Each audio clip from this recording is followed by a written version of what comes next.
Subscribe now and press the bell icon. Never miss an update. नमस्कार दोस्तों, स्वागत है आपका आपके अपने YouTube चैनल में। और मैं आज आपके लिए लेकर आया हूँ केमिस्ट्री का अनदर टॉपिक, जिसमें हम डिस्कस कर देंगे हाइब्रिडाइजेशन शेप्स एंड उसके एग्जाम्पल। प्रीवियस वीडियो में हमने एक बेसिक सा आइडिया ले लिया था। अगर आपने वो वीडियो ना देखी हो तो आई बटन के ऊपर उसका लिंक दिया गया है, आप वहाँ से उसे देख सकते हैं। तो इस वीडियो में हम डिस्कस करेंगे कि जो आपके पास पॉजिटिव एंड नेगेटिव चार्ज से रिलेटेड कंपाउंड होते हैं उनकी हाइब्रिडाइजेशन कैसे निकालते हैं, और जो हमारे पास कंपाउंड जैसे कि कोऑर्डिनेशन कंपाउंड होते हैं उनकी हम हाइब्रिडाइजेशन कैसे निकालते हैं। तो ये सारा का सारा हम इस वीडियो में डिस्कस करेंगे। तो अगर आप चैनल के ऊपर न्यू हैं तो चैनल को सब्सक्राइब जरूर कीजिए, क्योंकि हम इसी तरह की वीडियोज़ आपके लिए लाते रहते हैं। और वीडियो को लाइक एंड शेयर जरूर कीजिए। तो आइए इस वीडियो को शुरू करते हैं। तो कल हमने आपको जो बेसिक सा आइडिया बताया था, जिसमें हमने sp, sp2, sp3 के बारे में डिस्कस किया था। तो यहाँ पे आपके पास एग्जाम्पल भी हैं, मगर जो आज हम डिस्कस करेंगे इनमें s, p एंड d भी ऑर्बिटल जो है शामिल है, कि जब d पार्टिसिपेट करेगा तो हमारे पास कौन कौन सी शेप्स जो है यहाँ पे बनेगी। तो यहाँ पे आप देख सकते हैं कि जो फर्स्ट है हमारे पास वो है sp। तो सबसे पहले हम sp को ही डिस्कस करते हैं कि sp की क्या क्या प्रॉपर्टीज़ हमारे पास होगी। तो यहाँ पर आप देख सकते हैं कि जो sp हाइब्रिडाइजेशन है उसमें 1s और एक p ऑर्बिटल कंबाइन होता है। अब इसकी शेप कैसी होगी? लीनियर होगी। इसका बॉन्ड एंगल कितना होगा? 180 का। अब बात आती है कि इसके जो एग्जाम्पल हैं, जैसे आपके पास फर्स्ट एग्जाम्पल है BeH, यानी बेरिलियम के साथ हाइड्रोजन का एक बॉन्ड बना हुआ है, सॉरी 2 बॉन्ड बने हुए हैं। अब हमें पता होना चाहिए कि बेरिलियम के जो बैलेंस सेल है वहाँ पे कितने इलेक्ट्रॉन प्रेजेंट हैं। हम फार्मूला यूज़ करते हैं 1/2 V plus M minus P plus N, ये वाला फार्मूला हम यूज़ करते हैं। Balance electron, monovalent, positive charge, negative charge. Okay, तो इसी फार्मूले को अगर आप यूज़ करोगे तो हमें पता है कि बेरिलियम जो है वो सेकंड ग्रुप का एलिमेंट है। तो जो सेकंड ग्रुप का एलिमेंट होता है उसमें 2 ही जो बैलेंस इलेक्ट्रॉन है वो प्रेजेंट होते हैं। तो 2 प्लस 2/2। तो यहाँ पे आंसर आपके पास 2 आएगा। जब आपके पास 2 होता है तो हाइब्रिडाइजेशन होती है sp। यहाँ पे आप सभी का देख सकते हैं, सभी के जो हाइब्रिडाइजेशन है वो ही आएगी। अब एक्सेप्शन केस आपके पास आते हैं कार्बन के केस में। आप याद रखिए, अगर कार्बन ने हाइड्रोजन के साथ अपने जो बॉन्ड बनाए हैं, या हाइड्रोजन किसी ऐसे ग्रुप के साथ है जहाँ पर उसने केवल सिंगल बॉन्ड बनाया है, फॉर एग्जांपल यहीं को ले लीजिए C2H2, ये कंपाउंड हो गया। अब अगर आप इस कंपाउंड को ड्रॉ करोगे तो सबसे पहले आपको शेप का पता होना चाहिए। तो इसकी शेप जो है आपके पास कुछ इस टाइप में आएगी। कार्बन ने यहाँ पे ट्रिपल बॉन्ड फॉर्म किया है।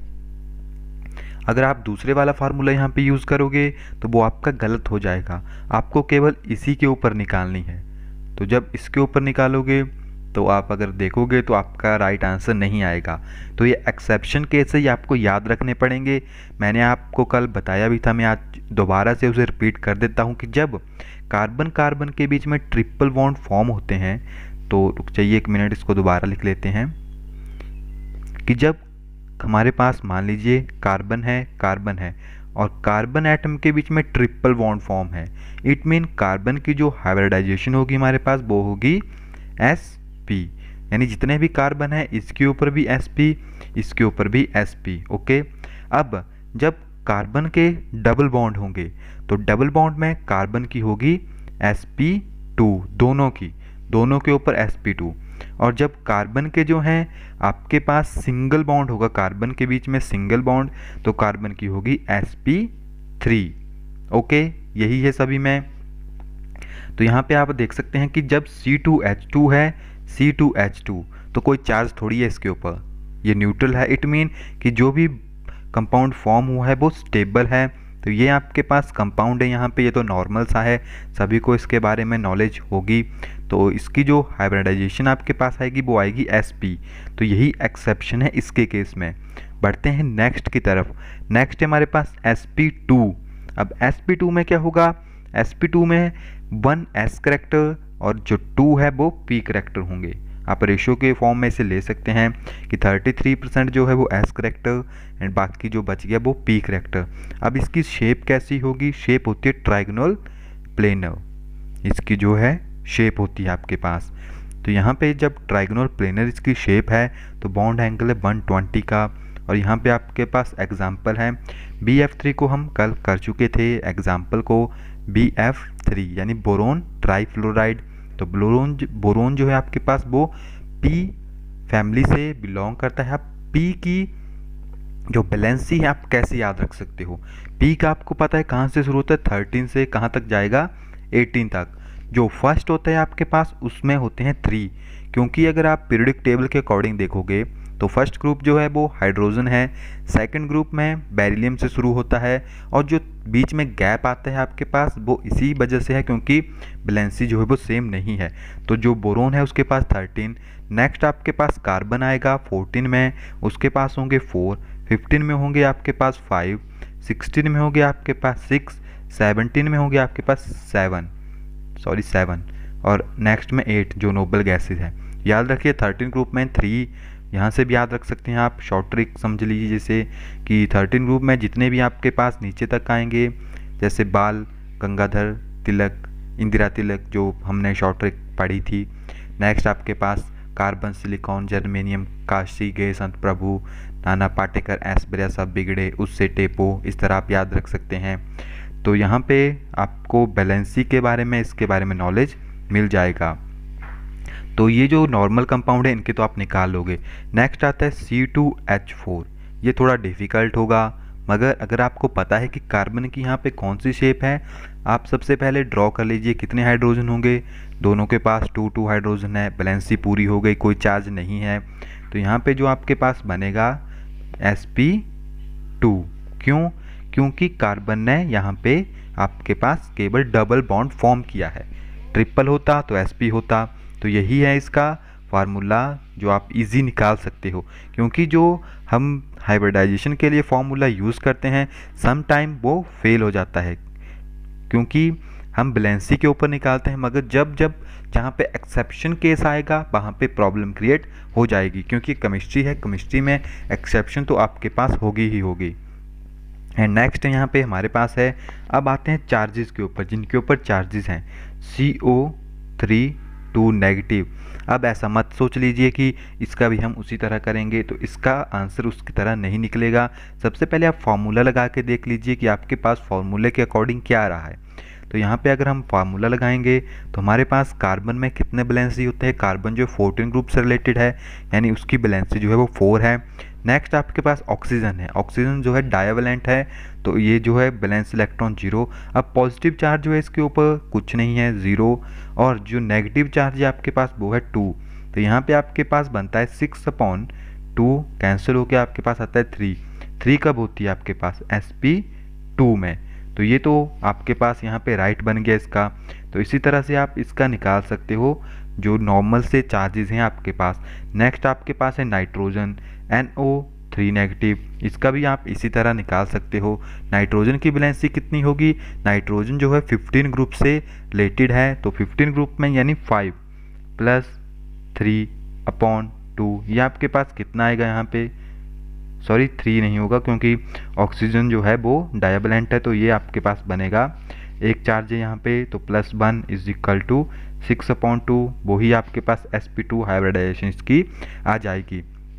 और इसकी शेप जो है आपके पास वो होती है ट्राइगोनल प्लेनर, यानी ये इस तरह से आपके पास यहाँ पे आएगा और ऑक्सीजन के ऊपर नेगेटिव चार्ज होगा। तो नेक्स्ट है आपके पास sp3। तो sp3 यहाँ पे जो मेन कंपाउंड होते हैं वो होते हैं अमोनिया। तो यहाँ पे तो अमोनिएट आयन है आपके पास CH4 SnCl4, तो इन सभी की तो आप उसी तरह से निकालोगे। जो यहाँ पे है जैसे CH4 है तो ये तो आपके पास नॉर्मल होता है, इसकी आपके पास कुछ इस तरह से शेप आ सकती है, या इसकी शेप जो है आपके पास स्क्वायर प्लेनर, सॉरी टेट्राहेड्रल।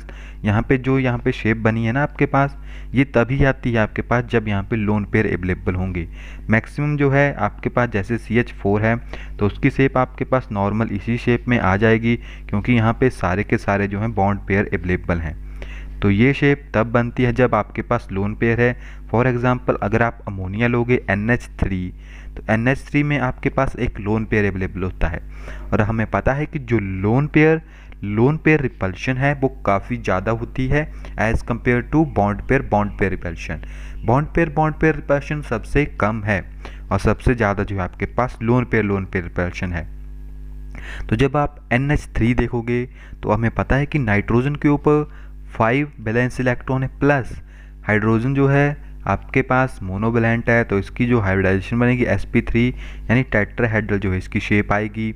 वो क्यों आएगी? क्योंकि यहाँ पे जो है लोन पेयर अवेलेबल है। तो लोन पेयर कुछ इस तरह से होता है, लोन पेयर जो बॉन्ड पेयर को रिपेल करता है, जिसकी वजह से इसके जो बॉन्ड्स है वो 107 या 109 डिग्री के ऊपर आ जाते हैं। तो यहाँ पे आपके पास हाइड्रोजन, यहाँ पे हाइड्रोजन, यहाँ पे हाइड्रोजन, और ये जो लोन पेयर है आपके पास स्माइली के साथ। ओके, तो इसी तरह से हम निकाल सकते हैं। अब यहाँ पे पॉजिटिव चार्ज है आपके पास अमोनिया के ऊपर, यानी NH4 है यहाँ पे, NH4 पॉजिटिव। तो इसकी जब आप हाइब्रिडाइजेशन निकालोगे तो यहाँ पे नाइट्रोजन के ऊपर आपके पास 5 चार्ज आ गया, सॉरी बैलेंस इलेक्ट्रॉन प्लस 4 + 1, तो ये आपके पास 10 बनेंगे, 10/2। This will be equal to 5। अब 5 यानी ये जो है इसको फॉलो नहीं करता, इस रूल को ये फॉलो नहीं करता। ये सारे के सारे जो हैं एक्सेप्शनल केस हैं आपके पास। तो आपने यहाँ पे देखा कि जो NH4 पॉजिटिव है वो इस रूल को फॉलो नहीं करता। तो नेक्स्ट है आपके पास ClO4 नेगेटिव। अगर आप इसकी निकालोगे तो यहाँ पे अगर आप देखोगे तो जो क्लोरीन है आपके पास उसके ऊपर जो है वो हैलोजन फैमिली से है, यानी 7। जो ऑक्सीजन है वो आपके पास सारे के सारे जो हैं डायावैलेंट हैं, तो यहाँ पे +1 होगा अपॉन 2, तो ये तो आपके पास 8/2। इसने जो है रूल फॉलो कर लिया, मगर जो NH4 पॉजिटिव है वो इस रूल को फॉलो नहीं करता। तो आपको जो कंपाउंड जो हैं जो इन रूल्स को फॉलो नहीं करते और एक्सेप्शनल केस होते हैं वही एग्ज़ाम में पूछे जाते हैं मैक्सिमम टाइम। तो हो सकता है कि इसी कंपाउंड से रिलेटेड पूछा जाए, तो आपको इनको याद रखना पड़ेगा कि इनकी जो शेप है वो आपके पास टेट्राहेड्रल मैक्सिमम टाइप में बनती है, या तो ये नॉर्मल आ जाएगा मीथेन की तरह, और इसकी जो शेप है वो sp3 हाइब्रिडाइजेशन के अकॉर्डिंग आएगी। नेक्स्ट है आपके पास DsP2। अब ये जो है सारे के सारे एक्सेप्शनल केस हैं आपके पास, ये तो नॉर्मली आ जाएगा आपके पास, मगर ये जो है आपके पास DsP2, क्योंकि यहाँ पे जब d ऑर्बिटल पार्टिसिपेट करेगा तो उसे बैलेंस बॉन्ड थ्योरी के अकॉर्डिंग नहीं निकाल सकते, क्योंकि यहाँ पे आपके पास क्रिस्टल फील्ड स्प्लिटिंग लगती है। क्योंकि यहाँ पे आपके पास या तो स्ट्रॉन्ग फील्ड होगी या वीक फील्ड होगी, यानी हाई लिगेंट होगा या लो लिगेंट होगा। तो यहाँ पे जो लिगेंट है, जैसे यहाँ पे साइनाइड लगा हुआ है, नेक्स्ट में आपके पास क्लोरीन अटैच है यहाँ पे, तो ये भी अपना पार्टिसिपेट करते हैं इनमें। तो अगर आप इनकी नॉर्मल निकालोगे तो आपके पास आंसर नहीं आएगा, क्योंकि ये अपना डिफरेंट टाइप में बिहेवियर शो करते हैं। अगर आप निकल देखोगे तो यहाँ पे साइनाइड जो है 4 लगे हुए हैं, मगर कोऑर्डिनेशन कंपाउंड आपको पता है कि डिफरेंट टाइप में बनते हैं। जैसे कि आपके पास यहाँ पे CN है, तो CN डायरेक्टली अटैच होगा निकल के साथ, ये जो है अपने इलेक्ट्रॉन को कोऑर्डिनेशन कंपाउंड के थ्रू बनाएगा, यानी दोनों के दोनों इलेक्ट्रॉन जो है वो इसी के होंगे। जैसे कि मान लीजिए निकल है और इसके जो बैलेंस शेल आपके पास इस तरह मान लीजिए इसने बॉन्ड फॉर्म किया हुआ है, जैसे यहाँ पे, तो जो भी यहाँ होगा यहाँ पूरा का पूरा CN नहीं अटैच होगा, यहाँ पे निकल का कोई भी इलेक्ट्रॉन प्रेजेंट नहीं होगा। तो कोऑर्डिनेशन कंपाउंड यानी कोऑर्डिनेशन बॉन्ड जो आपके पास बनते हैं वो टोटल शेयरिंग से बनते हैं, सॉरी जो मतलब कि केवल एक ही जो आपके पास कंपाउंड होगा उसने अपने इलेक्ट्रॉन शेयर किए होंगे दूसरे के साथ, दूसरे ने अपना कोई इलेक्ट्रॉन शेयर नहीं किया होगा। तो ये दोनों के दोनों एक्सेप्शनल केस हैं। आप नॉर्मल बैलेंस बॉन्ड थ्योरी के अकॉर्डिंग इनकी शेप्स नहीं निकाल सकते, तो इनके लिए डिफरेंट फार्मूले यूज़ किए जाते हैं, आपको याद भी रखने पड़ेंगे। तो इनको हम तब डिस्कस करेंगे जब हम क्रिस्टल फील्ड स्प्लिटिंग पढ़ेंगे, क्योंकि ये सारे के सारे उसी के अंडर आएंगे, और क्रिस्टल फील्ड स्प्लिटिंग काफ़ी लेंथी है तो उनको पढ़ने में काफ़ी टाइम वेस्ट होगा। तो कोऑर्डिनेशन कंपाउंड में अगर आप नॉर्मल बैलेंस बॉन्ड थ्योरी के अकॉर्डिंग निकालोगे तो इसका आंसर आपके पास ऑलवेज रॉन्ग ही आएगा। नेक्स्ट है हमारे पास sp3d। अब sp3d में अगर आप निकालोगे तो ये नॉर्मल से कंपाउंड है, ये आपके पास सही ही आएंगे। चलिए निकालते हैं। आपके पास पहले है pf5 यानी फास्फोरस ट्राई फ्लोराइड। अब फास्फोरस जो है नाइट्रोजन फैमिली का है यानी 15 ग्रुप से रिलेटेड है। इट मीन कि उसके ऊपर 5 बैलेंस इलेक्ट्रॉन है प्लस 5/2, तो इसे कैंसिल हो सकते हैं आपके पास, तो ये 5 आएगा। ये आपके पास सही है sp3d, ये आपके पास यहाँ पे राइट आ गया। इसका आप इजी निकाल सकते हो। आपको अगर बैलेंस बॉन्ड थ्योरी के अकॉर्डिंग सम टाइम जैसे ये है और ये है कि डी पहले आएगा कि बाद में आएगा, तो इनको आप इस तरह से भी निकाल सकते हो कि आप उनका जो है जो लेवल डायग्राम होती है उनके ऑर्बिटल की वो ड्रॉ कर सकते हैं, जिससे कि आपको पता लग जाएगा कौन सी शेल जो है खाली होगी हाइब्रिडाइजेशन के बाद, क्योंकि हाइब्रिडाइजेशन में जो सेल्स हैं वो वेकेंट होगी, शिफ्टिंग होगी इलेक्ट्रॉन की, वेकेंट होगी ताकि बॉन्ड फॉर्म हो सके। तो ये जो है इजी हो जाएंगे और उनकी शेप जो है आपके पास ट्राइगोनल बाइपिरामिडल यहाँ पे बन जाएगी। और जो यहाँ पे 2 बॉन्ड है इनके बीच में 90-90 का एंगल होगा और बाकियों के बीच में 120 का एंगल आपके पास यहाँ पे बन जाएगा। नेक्स्ट आपके पास आती है DSP3। अब DSP3 जो है आपके पास ये boron trifluoride xenon oxo tetrafluoride के रूप में आपके पास यहाँ पे बना हुआ है। अगर आप इनकी निकालोगे तो ये भी आपके पास डायरेक्ट आंसर आ जाएगा। जैसे आपके पास BRF5 है तो ब्रोमीन जो आपके पास यानी 7 + 5/2, तो ये आपके पास कैंसिल हो जाएगा इजी से, तो ये आपके पास यहाँ पे बन गया 12/2 यानी 6। अगर 6 की आप देखोगे तो आपके पास sp3d2 भी यहाँ पे आ सकती है। तो ये आपको निकालना पड़ेगा इनकी ऑर्बिटल डायग्राम से कि कौन से जो आपके पास ऑर्बिटल हैं वो खाली होंगे जब आप इनको करोगे। इसके लिए मैं आपको अलग से वीडियो बनाऊंगा, ये वीडियो काफ़ी लेंथी हो रही है तो इसको जल्दी जल्दी से समाप्त करते हैं। नेक्स्ट है हमारे पास sp3d2 या d2sp3। तो इसमें जो है ऑक्टाहेड्रल शेप ही आपके पास बनती है। इन कंपाउंड की आप निकाल के देख लीजिए। अगर आपको कहीं पे प्रॉब्लम आती है तो आप हमें कमेंट करके ज़रूर बताइए। इस हाइब्रिडाइजेशन से रिलेटेड टॉपिक को हम अभी 2-3 वीडियो इससे रिलेटेड और लेके आएंगे जिसमें कि ये टॉपिक 100% क्लियर हो जाए। हम डिफरेंट टाइप के कंपाउंड्स को भी एक्सप्लेन करेंगे ताकि कोई भी यहाँ पे डाउट ना रहे। जो एक्सेप्शन केस हैं उनको हम सेपरेटली डिस्कस करेंगे, बाकी जो बच जाएंगे कोऑर्डिनेशन कंपाउंड उनको हम क्रिस्टल फील्ड स्प्लिटिंग के थ्रू डिस्कस करेंगे। तो गाइज इस वीडियो में इतना ही है। आई होप आपको वीडियो पसंद आई होगी। वीडियो को लाइक एंड शेयर जरूर कीजिए और हमें कमेंट करके जरूर बताएं कि आपको वीडियो कैसी लगी। मिलते हैं नेक्स्ट वीडियो में, तब तक के लिए thank you, have a nice day.